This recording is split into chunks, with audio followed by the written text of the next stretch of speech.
शुभ प्रभात दोस्तों।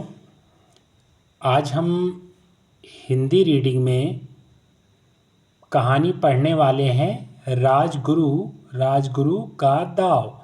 बहुत ही इंटरेस्टिंग कहानी है दोस्तों। बस आप थोड़ा ध्यान लगा के सुनिए, आपको बहुत मज़ा आने वाला है। ठीक है, चलिए शुरू करते हैं।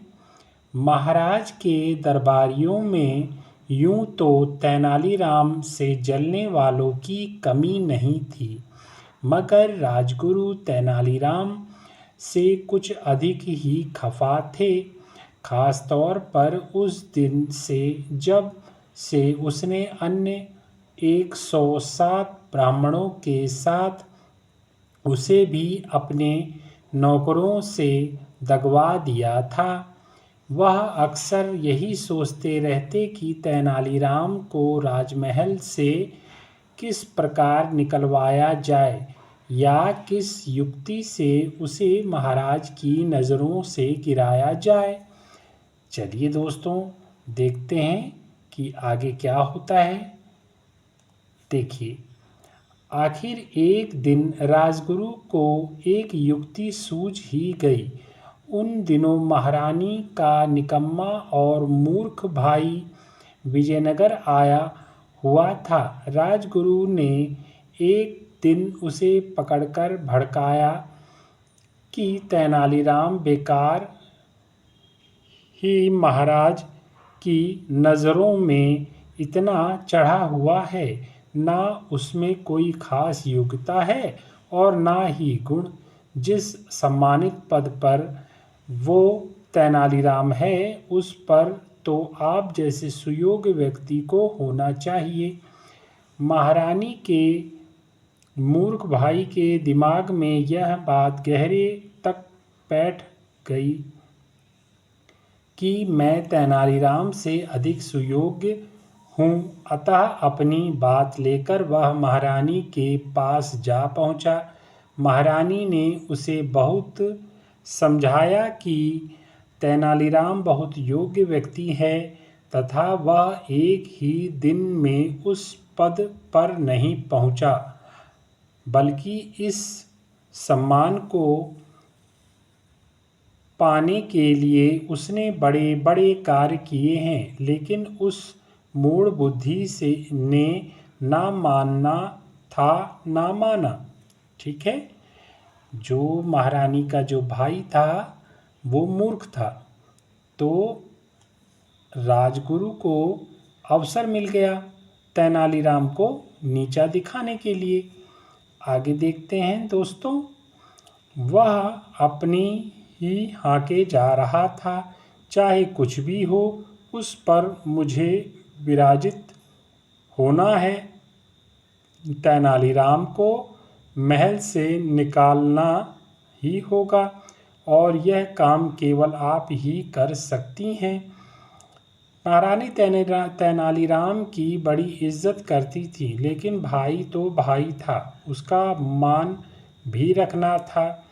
शाम को जब राजा महल में आए तो रानी ने सीधे सीधे उनसे मांग की कि तेनालीराम को महल से निकाल दें। सुनकर महाराज को हैरानी तो बहुत हुई, मगर उन्होंने उसकी बात पर कोई ध्यान ना दिया। रानी समझ गई कि महाराज से अपनी यह बात मनवाना इतना आसान नहीं है। उन्होंने सोच लिया कि कल जब महाराज आएंगे तो कोई दूसरा ही रास्ता अपनाऊंगी। दूसरे दिन महाराज आए। रानी बिस्तर पर निश्चेष्ट पड़ी रही, न दुआ न सलाम न स्वागत न सत्कार। महाराज को बड़ा अजीब लगा। आखिर बात क्या है? तुम इतनी गुमसुम क्यों हो? क्या किसी ने तुम्हारा दिल दुखाया है? महाराज ने पूछा। आगे देखते हैं दोस्तों। रानी ने आंखों में आंसू भर लिए और बोली, क्या आप मेरे लिए कुछ नहीं कर सकते? कहो रानी, आखिर तुम्हें कमी किस बात की है? देखिए दोस्तों, रानी ने जिद पकड़ ली है। देखिए, इस चित्र में दिखाया गया है, ये राजा साहब हैं, कृष्णदेव राय और ये महारानी। ठीक है, ऐसे चित्र देखने में बड़ा ही अच्छा लगता है दोस्तों। चलिए अब आगे देखते हैं कि आगे क्या हुआ। ध्यान दीजिएगा, बहुत ही इंटरेस्टिंग स्टोरी है। आगे आपको बहुत मज़ा आने वाला है कि आगे क्या होता है। मैंने आपसे कहा था कि आप तेनालीराम को निकालकर मेरे सुयोग भाई को उस पद पर नियुक्त कर दें। महाराज ने एकाएक ही कोई जवाब नहीं दिया। वह अपने साले को की मूर्खता से भली भांति परिचित थे। रानी भी इस बात को भली प्रकार जानती थी, किंतु त्रियाहट कर रही थी, अतः उसे समझाना आवश्यक था। अतः कुछ क्षण सोचते रहने के बाद उन्होंने कहा, देखो रानी, इस प्रकार बिना किसी कारण के यदि तेनालीराम को दरबार से निकाला जाएगा तो प्रजा में असंतोष फैल जाएगा। उसे निकालने से पहले कोई कारण तलाशना होगा। कारण उपाय से उत्पन्न होगा। उपाय? हाँ महाराज, जैसा मैं कहती हूँ। देखो अब रानी जी क्या कहती हैं, क्या समझा रही हैं महाराज को। जैसा मैं कहती हूँ आप वैसा ही करें। रानी बताने लगी, आप मुझसे रुष्ट होने का नाटक करके यहाँ से चले जाइए। दरबार में जाकर तेनालीराम से कहिए कि रानी को हमारे सामने लेकर आओ। आप उसे चेतावनी दे दें कि यदि रानी को हाजिर ना कर सके तो पद से हटा दिए जाओगे। वह मेरे पास आएगा तो मैं यहाँ से हिलूंगी भी नहीं। बस आपको तेनालीराम को पदमुक्त करने का अवसर मिल जाएगा। राजा को हंसी तो बहुत आई कि रानी तेनालीराम को बच्चा समझ रही हैं, मगर वे बोले कुछ नहीं और चुपचाप रानी की बात मानने की हामी भर ली। चलिए देखिए दोस्तों, आगे क्या होता है। राजा ने हामी तो भर ली, लेकिन आगे क्या होता है चलिए देखते हैं। दूसरे ही दिन राजा के रानी से रुष्ट होने का समाचार राज्य में चारों ओर फैल गया। तेनालीराम जब महाराज से मिलने गया तो उन्होंने वही बात उससे कही जो रानी ने सुझाई थी। उनकी बात सुनकर तेनालीराम का माथा ठनका। उसे लगा कि अवश्य ही दाल में कुछ काला है। उन्होंने बाहर आकर अपने एक आदमी को कुछ समझाया और महल में रानी के कक्ष की ओर चल दिए। अभी वह रानी के पास जाकर उनका कुशल क्षेम पूछ ही रहे थे कि उनका सिखाया पढ़ाया आदमी वहां पहुंच गया और जाते ही बिना किसी भूमिका के बोला, आप बेकार ही इस झमेले में पड़ रहे हैं। महाराज तो अपनी बात पर ही अड़े हुए हैं। उन्होंने निश्चय कर लिया है कि वे दूसरी शादी करके ही रहेंगे। अब कुछ नहीं होने वाला तेनालीराम जी। देखिए अब आगे क्या होता है।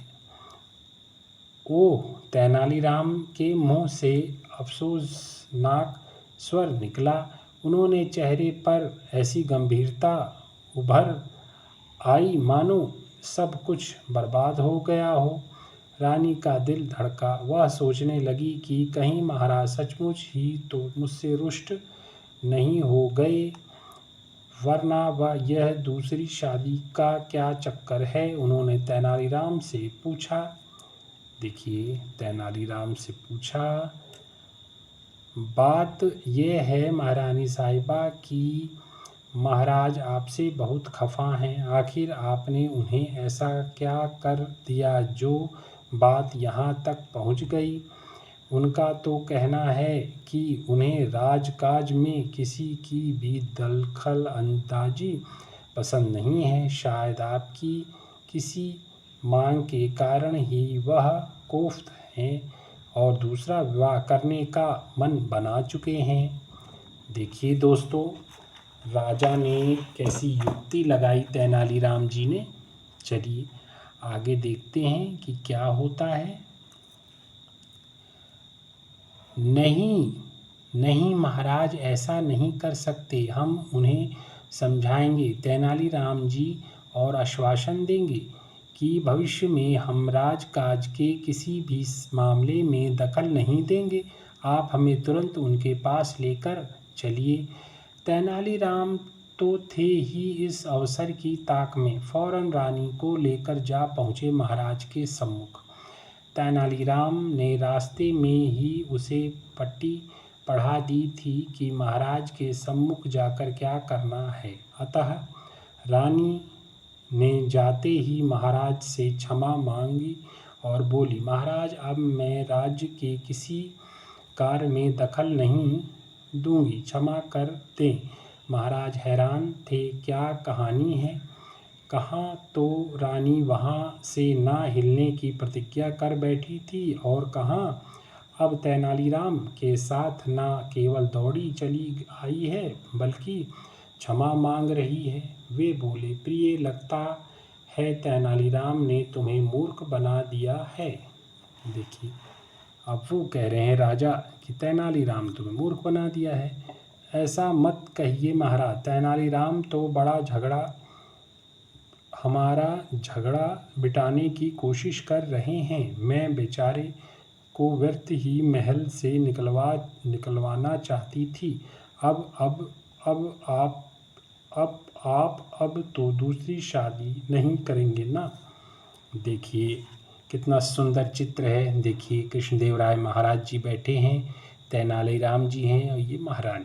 ठीक है, चलिए अब आगे देखते हैं, थोड़ा सा और है दोस्तों। महाराज की हंसी छूट गई। फिर काफ़ी देर तक वे दिल खोलकर हंसते रहे। फिर उन्होंने रानी को बताया कि तेनालीराम कैसा अनोखा व्यक्ति है, उसे दंडित करना आसान नहीं है। अब तो आप समझ गई होंगी कि तेनालीराम की जगह कोई भी नहीं ले सकता। तो दोस्तों, आज की कहानी समाप्त हुई। आज की कहानी आपको कैसी लगी कमेंट बॉक्स में कमेंट करके बताइएगा। और कहानी से कुछ सीखा हो दोस्तों तो वो भी कमेंट बॉक्स में कमेंट करके बताइएगा। आज के लिए बस इतना। आपका दिन शुभ हो। धन्यवाद।